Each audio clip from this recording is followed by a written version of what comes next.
Hello, netizens of YouTube. Skunkworks coming at you from outside your screens with take 1,056,000. So, I'm here with an Esp Ltd Ex-50. I've had this for a couple of months now, and I figured I'd do a little video on it. It's just going to be me talking about the guitar and how I find it. You know, some people might call it a little review, but, you know, take from it what you want. So, I'm going to go through the specs of the guitar for you, and I'll just talk a little bit about it. I will add in some of my really crappy playing and stuff at the end. I don't really have any way of recording stuff apart from on my phone, so the quality is going to be a bit shit for audio, but you might be able to get the general gist of it. So, as I've said, this is an EX50 made by Ltd or VSP. It is here in snow white. It is available in black. I paid 250 quid for it a couple of months ago, and we're in October 2014 now. Got it from a place here in the UK called GAK or GAK. Ordered it online. I did manage to play one of these in a local shop in black, but they could only get it in black, and I didn't want it in black, and I liked it, so I bought it. I wanted an Explorer-shaped guitar, and this is the cheapest one around, really, that I could find anyway. There is a model above this, the X360, better spec. It's got like a set neck, a mahogany body, and some some active electronics. So, yeah, but this one was 250 quid. The 360 was like fucking 560 or something. So way out of my budget. Cause I'm only a broke ass motherfucker, and all of my guitars are sort of low end anyway. So anyway, I'm gonna crack on. So specifications. We'll start from the headstock. So you've got your LTD tuners, which are very good. They stay in tune absolutely fine. I've never had any problems with those. It is made in China, by the way, this guitar, but to be honest, there hasn't really been any problems with its build quality or anything like that, so I can't complain. Right, so it's a 6-string electric, if you didn't know that already. What are you doing? It has a maple bolt-on neck with a rosewood fingerboard. It's got 22 extra jumbo frets. It's got a 24.75 inch scale length, a 42mm molded nut. It has got pearl dot inlays all the way down. At the 12th fret you've got your EX50 inlay, mother of pearl-esque. The neck is all white as well, even on the back, and the black model it is all black as well, so very nice touch. I do like that. There's your bolts for your bolt-on neck. The fingerboard radius is 350mm, if that means anything to you. It's got an extra thin U neck shape, so it's not flat, but it's not too rounded. So it's a sort of a nice round. It's really nice to hold and to play. It's not too fat, not too shallow. It's very nice. Onto the body of the guitar. Now there was some debate because every shop that I looked at online, at least in the UK here, either, you know, like one place would say it had an agathis body, and another shop would say it had a basswood body. And I was like, well, what body does it have? You know, I know that neither of them are the greatest woods, but, you know, I'd like to know what it is made of. So I emailed ESP themselves in the UK, and they got back to me, and they said it was definitely a basswood body. So there we have it. It is, the X50 has a basswood body for all intents and purposes. Maybe they made a really old version of this, like the first EX50, you know, series, maybe, I don't know, maybe that had an agathis body, I don't know, but this one definitely is basswood, so there you go. It's, you know, Explorer shaped body with its beveled edges, which they're put in really nice, and the colour of it, it's slightly off-white, even though it looks, you know, pure as snow. It is snow white, and you know, it's really, really nice. There's guitar porn every time I look at this. I just get rock hard, so I love it. Right, you've got your standard strap buttons there, and it does have some neck dive, but it doesn't really affect me because I don't really play standing up a lot. I'm just sitting on my stool in my room jamming, pissing off all the local cats.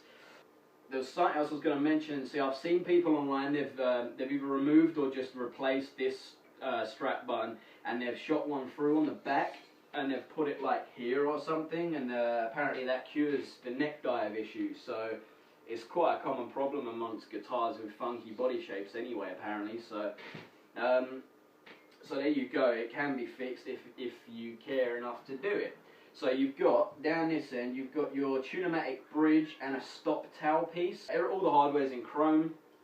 You've got your two knobs here, one of them is tone, it just controls your overall tone. The other one controls your overall volume, and your three-way toggle switch. So you can have your bridge pickup, both pickups, or your neck pickup. Which leads me on to the pickups. See, I've even made some notes here, so I don't forget to mention all the shit I want to mention to you and bore you to death. And there goes my other notes. So the electrics on it, right. Two humbuckers, they are passive. They are Esp designed LH150s. You've got a 150D in your bridge and a 150N in your neck.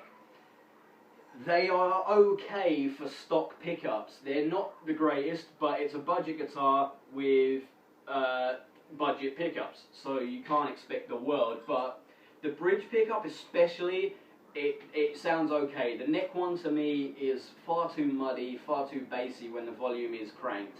At lower volumes it sounds very nice, but higher volumes, the neck pickup there, getting rid of them both. But they're not bad at all. I definitely wouldn't say they're bad, so they're good. They're quite hot, I think it's quite high output. So that's that really. Pretty much all the specs on this guitar for you. Apart from, I'll show you the back, you've obviously got your removable cover to get to your electrics, and that's about it. Got all your serial number, made in China up here and designed by Esp on the heel of the headstock there, so that's that. What else can I say really about the guitar spec wise? Obviously you've got your jack socket on this edge here, so hopefully you can see that. Right, so a couple of problems when I got it. Initially, you know, the setup and everything, absolutely perfect. The action, string height, intonation, everything on it was perfect. I haven't needed to adjust anything. Could play it straight out of the box, tune it up obviously, and been fine. Now I have changed the strings on this a few times. In a minute, it's got 10s, which, as you know, as it came out of the factory, Esp put 10s on their guitars with sort of fixed bridges. So I've kept some, you know, I've got my Ernie Ball regular slinkies on there. They're sort of my string of choice as such. I do quite like them, so that's what I've put on. Now when I got it, the neck, if you imagine my arm was a neck, right? The neck was at an angle, like, I'm exaggerating, but the neck was like up there, right? So that caused my high E string to be so close to the edge of the fretboard that you couldn't fret anything. It's like as soon as you try and put some pressure on there, it would just slip right off the edge of the fretboard. And I was like, oh, that's shit. Now there was a way to fix that, which just meant, you know, slackening there all of the strings, making all the strings loose, because I can say that it's more basic. And then you just loosen your bolts on the back there, and you can wiggle the neck. And if there is some play in it, then you can just basically set it to the position you want the neck, using your slackened strings as a guide, so you can see, you can line them up nicely along the fretboard. And then you just tighten those bad boys back down. And then you put new strings on it, tune it up, and Bob's your uncle, Fanny's your aunt, you are done. And I did that like 2 months ago, and it's been absolutely fine since, so I'm happy with that. I'm going to put in either a Seymour Duncan SH6 matched pair, or I'm going to put an SH6 distortion in the bridge with an SH2 jazz in the neck. I'm undecided yet. At the same time, I'm going to rewire the guitar, because I think that, you know, budget guitars, especially lower end ones, that's where they cut their costs, in the wiring. I'm going to just upgrade the wiring. It's, you know, a great guitar for, you know, being very upgradable, I think. And it's, you know, it's something that I've always wanted to do. I've always wanted to put some better pickups in a guitar, and this is the baby that they're going in. The only other problem, which isn't a massive problem, is the G-string, and I've got a feeling it's up at the nut here. It's pinching slightly.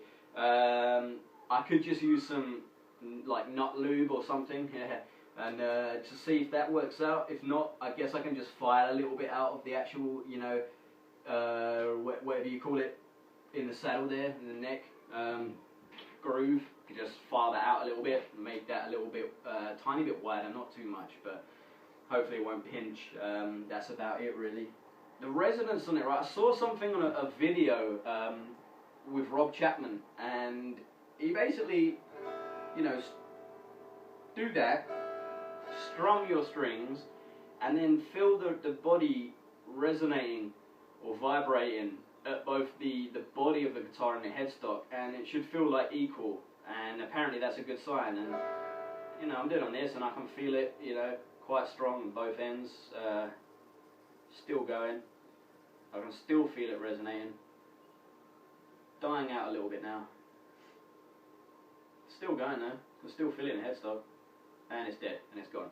So yeah, apparently that's a good sign, so I figured that I'd do it, and there you go. If that means anything to you, great. Interesting facts time. The fella from Atreyu, a band called Atreyu, plays one of these, and it's an actual EX50, and he plays it in the Lip Gloss and Black video. So if you Google that, in fact YouTube it, because the video's up, and you'll see clearly it says EX50 in a close-up. I was quite impressed with that. Not the hugest Atreyu fan, but you know, hey, it goes to show that at least, you know, if you're like me and you feel like you're always broke and you can only buy shitty equipment and stuff that might look good, but really it's like people say shit, it's like, well, hey, you know, that guy made it and he's using it in his videos, so fuck him, you know what I mean? It's got to be alright. So there you go. Talked about pretty much everything on it, apart from, you know, I've gone through the kind of pros and cons. The pros are, it's just a very nice guitar to play. It's visually appealing, it's got that pick up and play ability. Every time I see it, if I'm not jerking off to it, it makes me just want to pick it up and spank the plank. And I think that's a great thing to have in a guitar, because, you know, if you've just got like a bland guitar, or for me, just black Strat cut bodies, and I look at them and just think, I don't know, man, like, sometimes, you know, it should be the playing that makes you want to play, but at the same time, for me, I'm a lazy, unmotivated son of a bitch, and when I look at this, it just makes me want to pick it up and be James Hetfield. So I find that a lot of the time, you know, I enjoy picking up, I enjoy playing it. It makes me play for longer and play for better as well, so it can't be a bad thing. Which was I was going to say as well. I mean, it's a good quality guitar. It's, you know, it holds up fine. The, you know, fit and finish and everything's fine, perfect. Can, you know, ask for more. It's great, you know, for if you're a beginner and you've never picked a guitar up before, or whether you've been playing for like a couple of years like me, and but you still don't really know a thing about, you know, anything. To if you've been playing for years and you just want a lower end, cheaper guitar that's an Explorer shape. I think it's great, and you know, you can upgrade them, and you know, they sound great as well. And it's sort of, you know, everyone I know, when I've read and watched some things online, everyone has always said that they love it, and if they've got rid of it, they sort of regret getting rid of it as such. So that's got to be, you know, good. You don't hear many bad things about them. I'm sure you could find a, you know, better spec guitar for 250 quid, but you know, you've got the awesome shape of this, which adds up to a lot for me. So yeah, I mean, that is pretty much about it, to be honest. I've gone through everything, and I'm gonna play a little, you know, few riffs and stuff, just so you can hear it being played. And it ain't gonna sound great. One, because I'm shit. Two, because I'm in a room that's made of fucking pure echo, and I don't have any other way of recording stuff apart from on my phone, so it's gonna sound shit. And I've only got a Line 6 Spider 3 75 watt solid state anyway, so you're gonna hear what you hear. So I'll add that in at the end of this video. I'll just edit some stuff in. Other than that, I pretty much covered everything about it that I can think of. As I say, when it came to me, it had been set up perfectly. I'm going to upgrade the pickups in it, and yeah, it's just very nice to play, very smooth. Standing up, obviously, if that's a problem with the neck dive, but I don't stand up and play. So when I'm sitting with it, and I've got a Fender stool that I'm sitting on, and you know, it sits. I usually have it like I'm not usually wearing these skinny ass jeans when I'm playing for some reason. I don't know. It just stays there, and it's very comfortable, very nice, and I don't know. It just feels comfortable, man. And considering all of my other guitars had this huge bit here, I forget what they actually call that. I call it the tit hanger, because when you watch girls play guitar, their tit hangs out, and mine does as well. But it's it's a beautiful thing. And this one, it just feels very, I don't know, like very comfortable, and you can play it for hours, and it's very smooth to play and very nice. And yeah, I genuinely enjoy playing this guitar. I can play it for hours on end, and I don't feel exhausted,